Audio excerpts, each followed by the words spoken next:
प्रधानमंत्री ने कहा, आर्थिक वृद्धि अंतरिक्ष कार्यक्रम को मजबूत करने और किसानों तथा कारोबारियों की मदद के लिए मंत्रिमंडल के निर्णय अहम।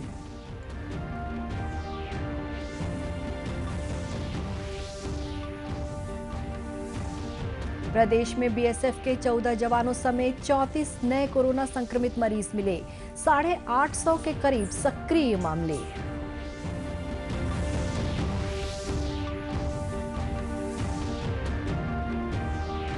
सुकमा जिले के कुकरनार थाना क्षेत्र में माओवादियों ने सड़क निर्माण कार्य में लगे 6 वाहनों में आग लगाई।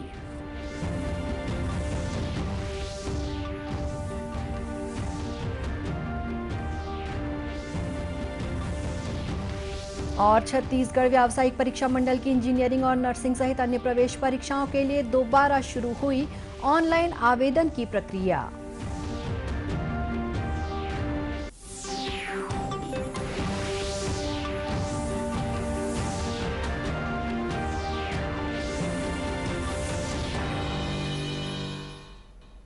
नमस्कार, आप देख रहे हैं दूरदर्शन समाचार। मैं हूं शुभ्रा भट्टाचार्य। अब समाचार विस्तार से। प्रधानमंत्री नरेंद्र मोदी ने कहा है कि आर्थिक वृद्धि की रफ्तार तेज करने, अंतरिक्ष कार्यक्रम को मजबूत करने और किसानों, गांव तथा छोटे कारोबारियों की मदद के लिए मंत्रिमंडल ने कई महत्वपूर्ण निर्णय लिए हैं। अपने ट्वीट संदेश में श्री मोदी ने कहा है कि इन फैसलों से करोड़ों भारतीयों को फायदा पहुंचेगा। प्रधानमंत्री ने कहा कि सुधारों की प्रक्रिया जारी है और अंतरिक्ष के क्षेत्र में देश को आत्मनिर्भर तथा तकनीकी रूप से उन्नत बनाने की दिशा में मंत्रिमंडल का फैसला एक और अहम कदम है। उन्होंने कहा कि इन सुधारों से निजी क्षेत्र की भागीदारी भी बढ़ेगी। प्रधानमंत्री ने कहा कि पशुपालन संरचना विकास निधि की शुरुआत से पशुपालन की स्थिति में सुधार होगा। इससे मेहनतकश किसानों की आय, निवेश और बुनियादी ढांचे में वृद्धि होगी तथा दुग्ध उत्पादन क्षेत्र को खास तौर से बढ़ावा मिलेगा। श्री मोदी ने कहा कि सरकार सूक्ष्म, लघु और मध्यम उद्यम क्षेत्र को मजबूत करने के लिए प्रतिबद्ध है। उन्होंने कहा कि मंत्रिमंडल ने प्रधानमंत्री मुद्रा योजना के तहत शिशु ऋण खातों के लिए ब्याज सहायता योजना को मंजूरी दी है। इससे छोटे कारोबारियों को मदद तथा स्थिरता मिलेगी। प्रधानमंत्री नरेंद्र मोदी ने आपातकाल के दौरान यातना के शिकार लोगों को आज नमन किया। सोशल मीडिया पर प्रधानमंत्री ने कहा कि 45 वर्ष पहले देश पर थोपे गए आपातकाल का उस समय लोगों ने कड़ा विरोध किया और देश में लोकतंत्र की रक्षा के लिए लड़ाई लड़ी और यातनाएं सही। श्री मोदी ने उनके बलिदान को नमन करते हुए कहा कि देश उन्हें कभी नहीं भुला सकता। इस मौके पर मीडिया को संबोधित करते हुए केंद्रीय कानून मंत्री रविशंकर प्रसाद ने कहा कि लोकतांत्रिक मूल्यों पर कांग्रेस का विश्वास नहीं है। उन्होंने युवाओं से अपेक्षा की कि वे आपातकाल के उस दौर की त्रासदी को याद रखें। जो इमरजेंसी का इतिहास था कांग्रेस का, वही आज भी है। लोकतांत्रिक मूल्यों में कांग्रेस का विश्वास नहीं है। आज इन बातों को बताना इसलिए जरूरी है कि 45 साल हो गए। देश जब 1977 में लोकसभा का चुनाव हुआ तो देश खड़ा हो गया और कांग्रेस पार्टी बुरी तरह से हार हो गई और इंदिरा गांधी जी भी हार गई रायबरेली से, और देश में लोकतांत्रिक मूल्यों की स्थापना की एक बड़ी क्रांति हुई और पहली गैर कांग्रेसी सरकार बनी। तो मेरी अपेक्षा है कि आज के हमारे जो नौजवान हैं, जो नई पीढ़ियां हैं, वो उस त्रासदी को याद रखें कि कांग्रेस पार्टी ने देश के लोकतांत्रिक मूल्यों का कितना अहित किया था। ये बताना बहुत जरूरी है। हम एक संकल्प लें कि भारत के लोकतांत्रिक मूल्यों को हमेशा मजबूत रखेंगे और भारत को एक प्रामाणिक लोकतांत्रिक देश के रूप में आगे बढ़ाएंगे। केंद्रीय मंत्री ने आपातकाल के दिनों को याद करते हुए कहा कि उस समय पूरे देश को जेल बना दिया गया था और किसी को भी अपने विचार व्यक्त करने का अधिकार नहीं था। प्रदेश में अब तक बीएसएफ के 14 जवानों समेत 34 नए कोरोना संक्रमित मरीज पाए गए हैं। बीएसएफ के ये 14 जवान कांकेर जिले के बांदे और अंतागढ़ में पदस्थ हैं। स्वास्थ्य विभाग के अधिकारियों ने बताया कि ये जवान हाल ही में दूसरे राज्यों से छत्तीसगढ़ लौटे थे। एहतियात के तौर पर इन जवानों की कोरोना जांच कराई गई। इन जवानों की रिपोर्ट पॉजिटिव आने के बाद इनके साथ रहने वाले दूसरे जवानों को क्वारंटाइन कर दिया गया है। जिला कलेक्टर रितेश कुमार अग्रवाल ने बताया कि इन जवानों के संपर्क में आए लोगों की भी कोरोना जांच कराई जाएगी। कोरोना मरीज पॉजिटिव पाए गए हैं और उनको अभी जगदलपुर मेडिकल कॉलेज भेजा गया है और उनके जो कॉन्टैक्ट ट्रेसिंग कर ली गई है और जो कॉन्टैक्ट पर्सन से उनके सैंपल लेने की कार्रवाई की जा रही है। सैंपल लेकर उसको सैंपल जांच लिया जाएगा और बाकी जो उनके कॉन्टैक्ट फर्स्ट प्राइमरी कॉन्टैक्ट्स हैं उनको आइसोलेट किया जाएगा। वहीं रायपुर में बीती रात तक 6 नए कोरोना पॉजिटिव मरीजों की पुष्टि हुई है। इनमें रायपुर स्थित मुख्यमंत्री निवास में तैनात एक सुरक्षा कर्मी भी शामिल है। इसके अलावा बिलासपुर जिले के पचपेड़ी थाना में पदस्थ सीएएफ का एक जवान भी कोरोना पॉजिटिव पाया गया है। इसके चलते थाने को सील कर दिया गया। उधर रायगढ़ शहर में भी एक स्थानीय व्यक्ति की रिपोर्ट कोरोना पॉजिटिव आई है। ये व्यक्ति पिछले कुछ दिनों से बीमार था और ये जिले में पहला कोरोना संक्रमित मरीज है जो स्थानीय निवासी है। प्रदेश में अब तक कोरोना संक्रमित मरीजों का आंकड़ा 2400 से पार चला गया है। इनमें 850 से अधिक एक्टिव मामले हैं, जबकि 1600 से ज्यादा मरीजों को स्वस्थ होने के बाद डिस्चार्ज कर दिया गया है। सुकमा जिले में माओवादियों ने सड़क निर्माण कार्य में लगे 6 वाहनों में बीती देर रात आग लगा दी। इस घटना में एक पोकलेन, 2 जेसीबी और 3 टिप्पर वाहन को जला दिया गया। जिले के पुलिस अधीक्षक शलभ सिन्हा ने बताया कि कुकानार थाना क्षेत्र के धनी कोरता गांव के पास सड़क निर्माण कार्य चल रहा है। कल का काम खत्म होने के बाद ये वाहन सड़क किनारे खड़े थे। इस बीच बीती रात करीब 11 बजे लगभग 12 माओवादी गांव में पहुंचे। इन लोगों ने पहले इन वाहनों के डीजल टैंक को क्षतिग्रस्त किया। इसके बाद इन वाहनों में आग लगा दी। श्री सिन्हा ने बताया कि इस घटना के बाद इलाके में सर्चिंग बढ़ा दी गई है। मामले की जांच की जा रही है।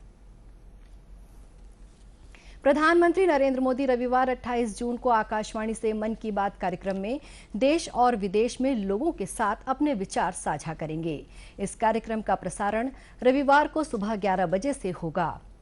मन की बात द्वितीय की ये 13वीं कड़ी होगी। श्री मोदी ने इसके लिए लोगों से विचार आमंत्रित किए हैं। श्रोता 1800-117800 नंबर पर डायल कर अपने संदेश रिकॉर्ड करा सकते हैं। इसके अलावा लिखित रूप से नमो ऐप, ओपन फोरम या mygov.in पर संदेश भेजे जा सकते हैं। साथ ही 1922 नंबर पर मिस्ड कॉल देकर और एसएमएस में प्राप्त लिंक को फॉलो करके भी सीधे सुझाव दिए जा सकते हैं।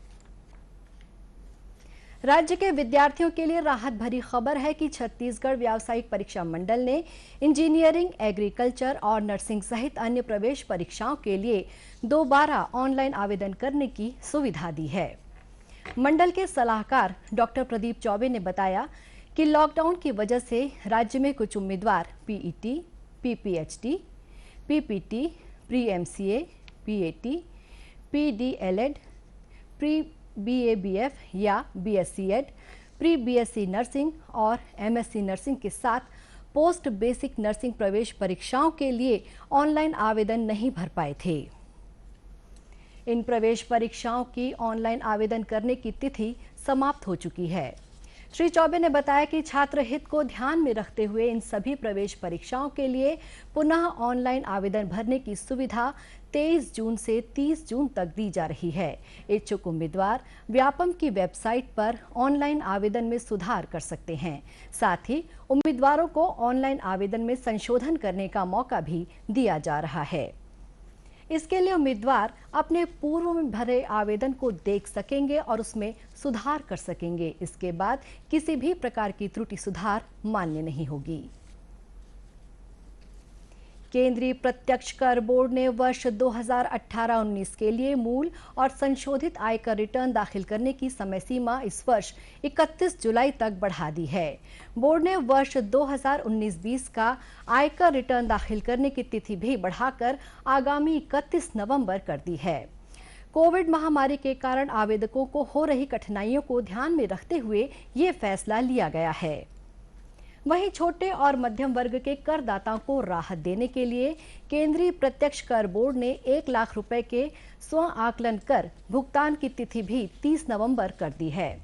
आयकर अधिनियम की धारा 80C के तहत वित्त वर्ष 2019-20 के लिए कटौती के दावे से संबंधित विभिन्न निवेशों और भुगतान करने की तिथि बढ़ाकर 31 जुलाई कर दी है। इसी तरह बोर्ड ने पैन नंबर को आधार नंबर से जोड़ने की तारीख भी अगले वर्ष 31 मार्च तक बढ़ा दी है।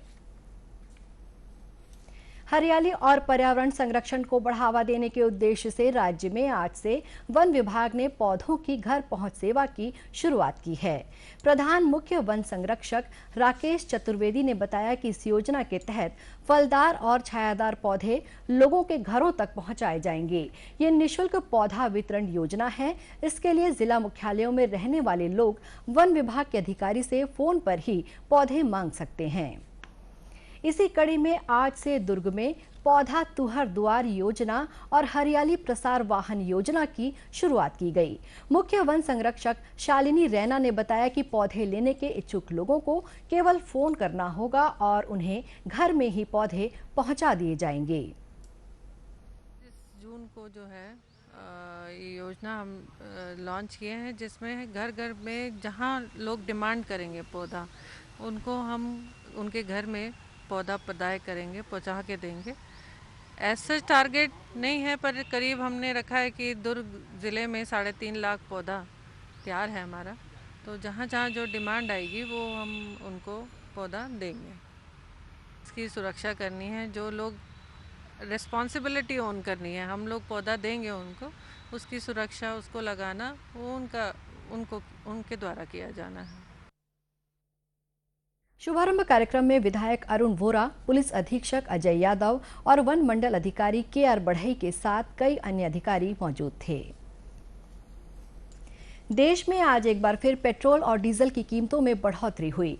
पेट्रोल में प्रति लीटर 16 पैसे और डीजल की दर में प्रति लीटर 14 पैसे की वृद्धि की गई। पेट्रोल और डीजल की बढ़ती कीमतों के विरोध में छत्तीसगढ़ युवा कांग्रेस इकाई ने राजधानी रायपुर में धरना प्रदर्शन किया। इस दौरान केंद्र सरकार की नीतियों के खिलाफ नारेबाजी की गई। युवा कांग्रेस के प्रदेश अध्यक्ष पूर्णचंद कोकोपाढ़ी ने कहा कि कोरोना संकट के इस दौर में आम आदमी के लिए काफी परेशानी सामने आ गई है। ऐसे समय में पेट्रोल और डीजल की लगातार बढ़ रही कीमतों से लोगों को घर का खर्च चलाने में दिक्कत हो रही है। उन्होंने कहा कि अगर पेट्रोलियम पदार्थों की दरों में लगातार बढ़ोतरी होती रही तो इसके खिलाफ आने वाले दिनों में और प्रदर्शन किया जाएगा। श्री कोकोपाढ़ी ने केंद्र सरकार से पेट्रोल और डीजल के बढ़ते दामों में स्थिरता लाने की मांग की। इस विरोध प्रदर्शन में कांग्रेस के कई अन्य पदाधिकारी शामिल हुए। अंत में मुख्य समाचार एक बार फिर। प्रधानमंत्री ने कहा, आर्थिक वृद्धि अंतरिक्ष कार्यक्रम को मजबूत करने और किसानों तथा कारोबारियों की मदद के लिए मंत्रिमंडल के निर्णय अहम।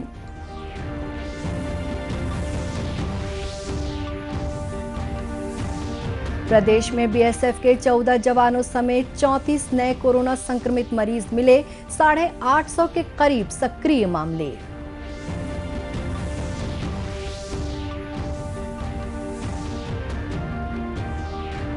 सुकमा जिले के कुकानार थाना क्षेत्र में माओवादियों ने सड़क निर्माण कार्य में लगे 6 वाहनों में आग लगाई।